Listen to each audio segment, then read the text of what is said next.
These ruthless gangsters thought they could humiliate and assault a helpless girl in her own saloon, thinking she was easy prey. They were wrong.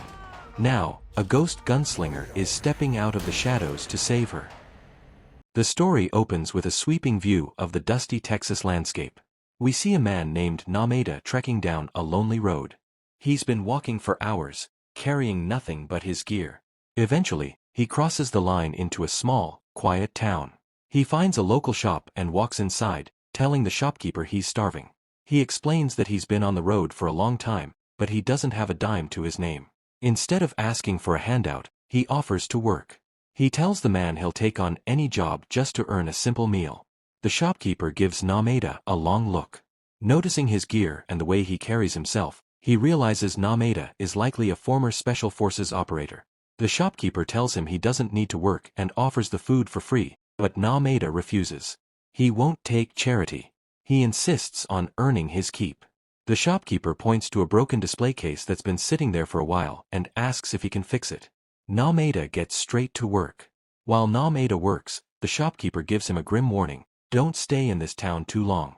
He explains that there are some dangerous people around who don't take kindly to outsiders. On the other side of town, we meet a girl named Lena and her father, Owen. Owen is in a wheelchair, and Lena spends her days running their small restaurant and taking care of him. Even though the town is nearly empty, the restaurant is their only way to survive. To make matters worse, their oven just died. That's when a man named Clyde pulls up with his crew. It's clear right away that Clyde is the one who calls the shots in this town, a local bully that nobody dares to cross. Clyde is obsessed with Lena and constantly pressures her to be with him, but she wants nothing to do with him. Today, Clyde takes it too far and tries to get handsy. Owen can't stand to watch his daughter being harassed and tries to intervene. In a heartbeat, Clyde kicks the wheelchair, sending the old man crashing to the ground. He looms over Owen, threatening to break his hands if he ever speaks up again, before storming out. Back at the shop, Nomada is finally sitting down to eat when the town sheriff walks in. He immediately spots Nomada as an outsider. The sheriff tells him to finish his meal and hit the road, making it clear that visitors aren't welcome. Nomada isn't intimidated. He calmly asks if he's broken any laws, reminding the sheriff that this is a free country. The sheriff knows Nomada is ex-military, but he doesn't care.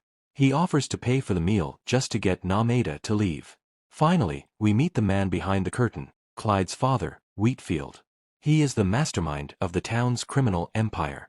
He has the entire population under his thumb, forcing them into the drug trade. He uses a local liquor factory as a front, hiding his illegal shipments before sending them out across the state.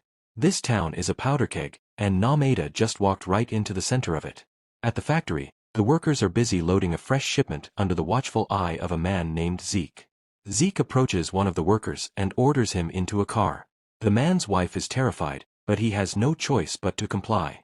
Zeke takes him directly to Wheatfield, the town's kingpin. Wheatfield is cold and calculated. He reveals that he knows the worker tried to talk to the police, reminding him that everyone in this town is in his pocket. Terrified, the man breaks down and blames his wife, saying she pressured him to do it.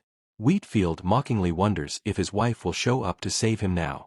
On Wheatfield's command, Zeke brutally breaks the man's hand. Wheatfield spares his life only because he's short on workers, but he promises that the next time, he'll cut the man's throat. Meanwhile, Nomada leaves the shop and heads to a local motel.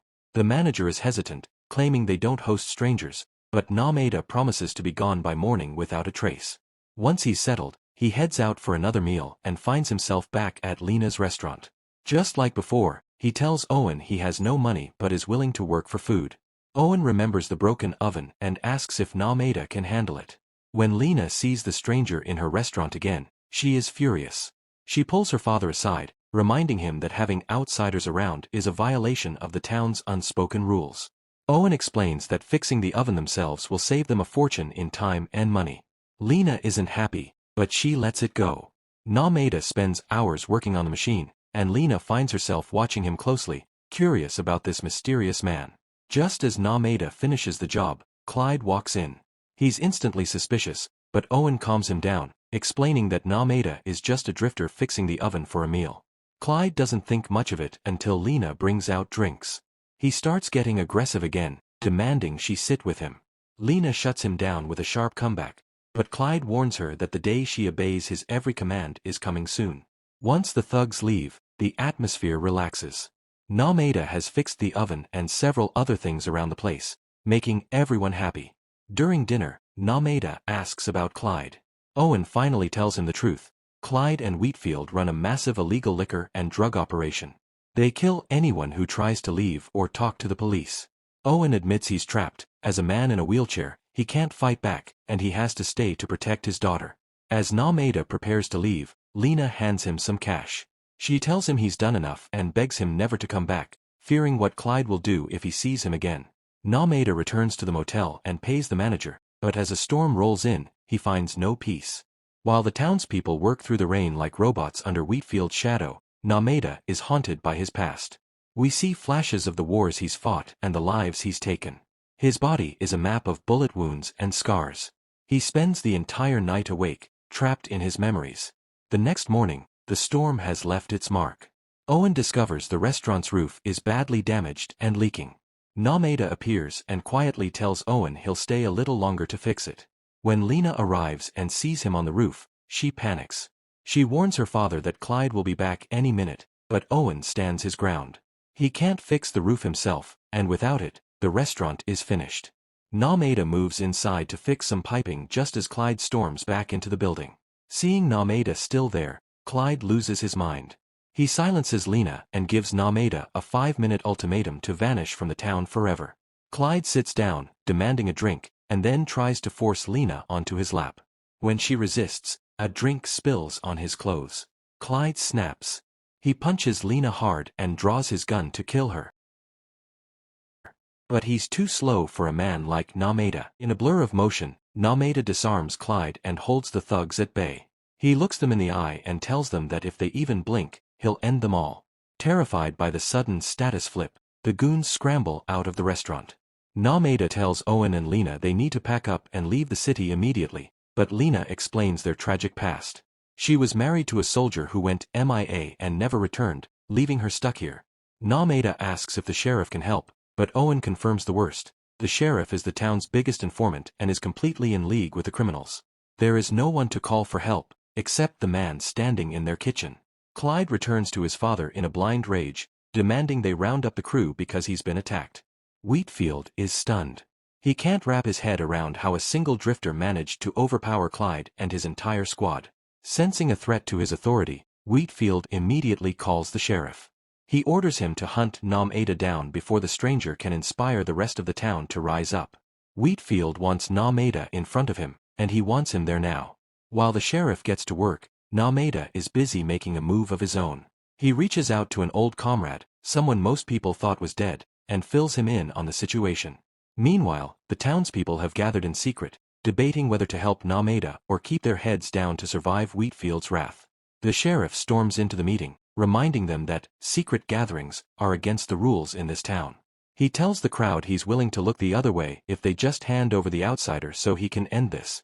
But the townspeople stay silent, refusing to betray Nomada. Just as the sheriff's temper flares, Nomada steps out of the shadows. Nomada hits the sheriff with a massive status flip.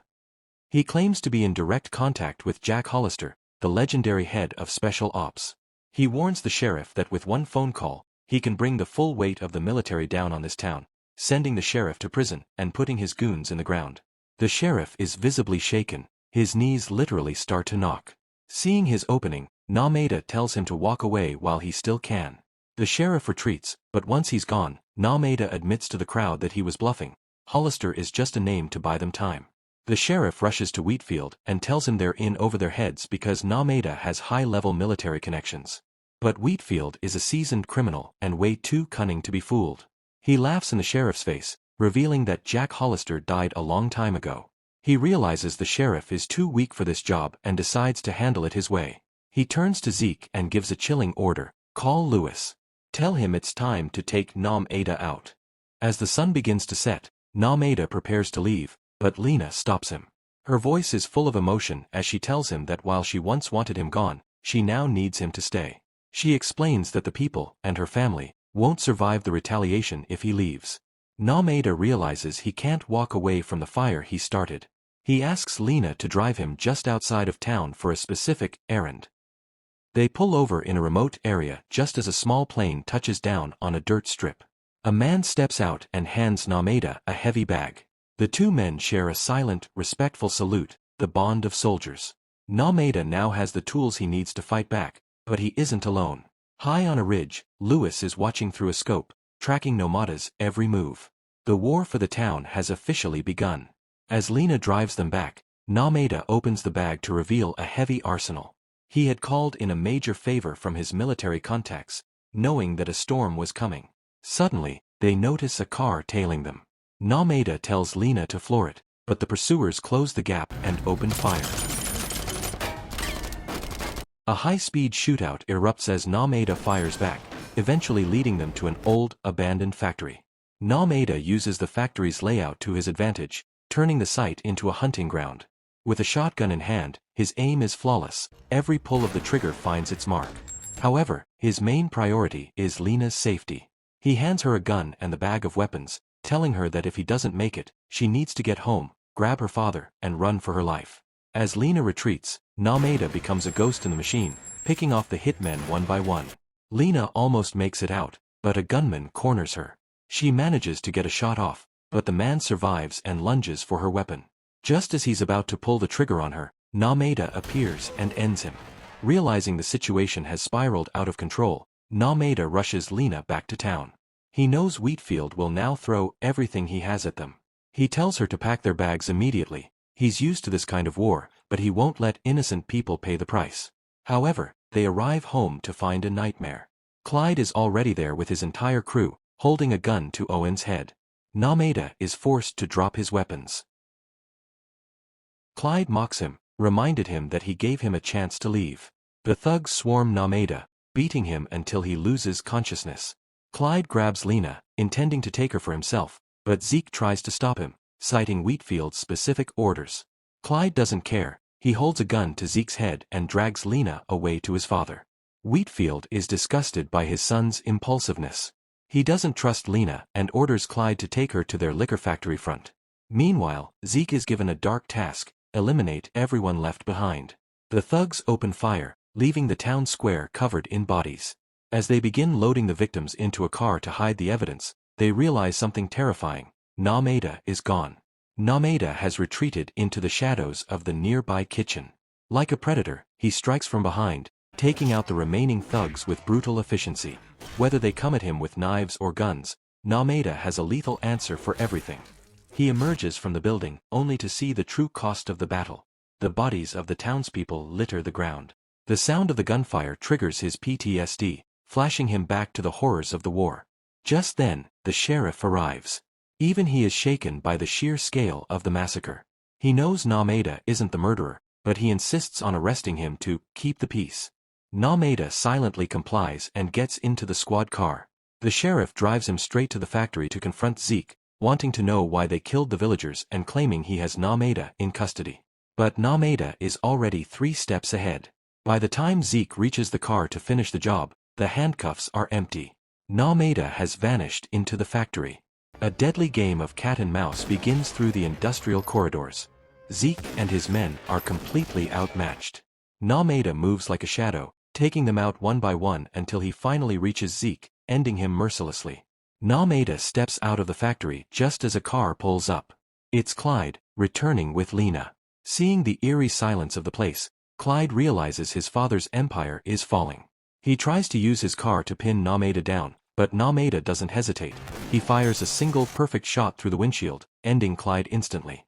Nomada finds Lena and gives her the heartbreaking news: her father didn't make it. But the job isn't done. Wheatfield is still alive. They head to the Kingpin's office, and when Wheatfield sees Nomada, he turns pale. He finally realizes who he's dealing with. Nomada isn't just a drifter, he is the legendary Jack Hollister, a man the underworld thought was a ghost. Nomada shoots Wheatfield, leaving him bleeding on the floor.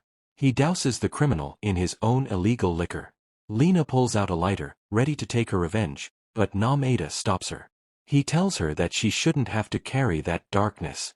He takes the lighter and sets the room ablaze, burning Wheatfield and his empire to the ground. With the revenge complete, Lena buries her father next to her husband. As they reach the edge of town, she asks where she should go. Nomada tells her to go wherever she feels free. The whole world is open to her now. When she asks where he's headed, he simply says he doesn't know, he'll just keep wandering. They part ways, two survivors of a fire that changed everything. And that brings us to the end of Hellfire. If you loved this story of a soldier who refused to back down, make sure to like, share, and subscribe to Cinemaned. Thanks for watching.